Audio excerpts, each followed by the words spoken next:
सिंधी माण्हुनि खे कराचीअ ते पंहिंजी वारसी कीअं साबित करणु घुरिजे?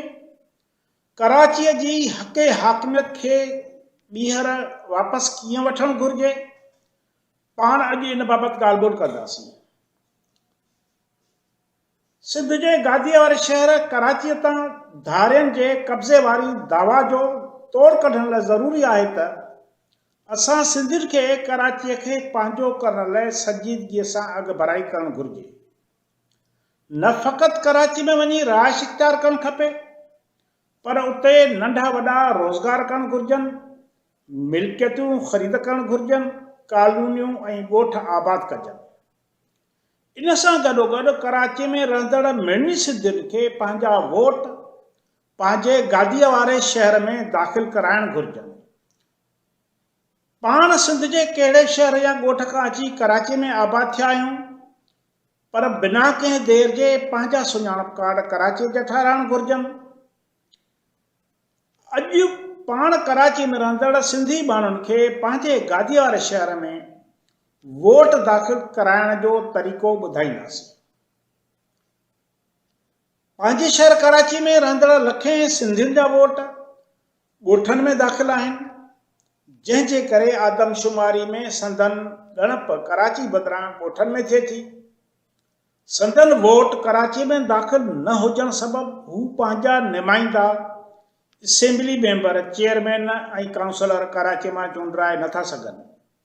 इन करे हू पंहिंजे शहर में वेगाणा बणिजी सियासी सघ हासिल करण खां महरूम रहिजी वञनि था। वोट दाख़िल कराइण लाइ 3 रस्ता या तरीक़ा आहिनि। सरकारी मुलाज़िम जिते पोस्टिंग हूंदसि उते वोट दाख़िल कराए सघे थो। ॿियो, शनाख़ती कार्ड जे मौजूदा आर्ज़ी यानी हाणोके पते ते वोट दाख़िल कराए सघिजे थो। टियों, मुस्तक़िल पते ते वोट दाख़िल कराए सघिजे थो। वोट दाख़िल कराइण लाइ मथियनि टिनी तरीक़नि रस्तनि शर्तनि मां कंहिं बि हिक जो हुजणु ज़रूरी आहे।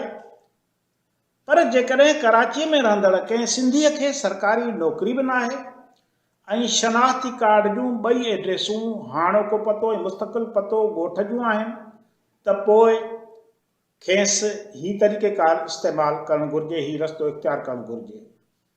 सभ खां पहिरियों पंहिंजे सुञाणप कार्ड जो मौजूदा यानी हाणोको पतो तब्दील कराए कराचीअ जो कराइणु घुरिजे। इन लाइ जंहिं किराए जी जॻह में रहे थो या जेका संदसि ज़ाती मिल्कियत आहे, जॻह आहे, उन जा काग़ज़ नादरा वटि खणी वञणा पवंदा। जेकॾहिं किराए जे जॻह में रहे थो त मालिक मकान खां रेंट एग्रीमेंट ठाराए नादरा वटि पेश करे सघे थो।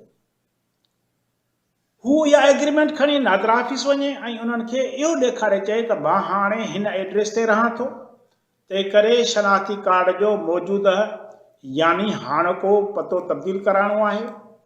पोइ नादरा वारा तव्हांजो पुराणो कार्ड पाण वटि जमा कराईंदा ऐं तव्हांजो नओं कार्ड ठाहिण लाइ तव्हांखे टोकन कटे ॾींदा ऐं कार्ड ठाहींदा। तव्हां जेकॾहिं अर्जेंट ठाराईंदा त हफ़्ते अंदरि शनाख़ती कार्ड अची वेंदो।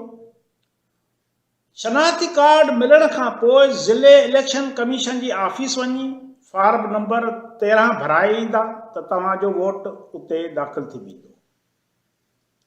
हिन वक़्तु सॼी सिंध में इलेक्शन कमीशन तरफ़ां घर घर वञी कार्ड ॾिसी वोटर लिस्टुनि जी तस्दीक जी मुहिम हली रही आहे, जेका 6 डिसंबर ताईं जारी रहंदी।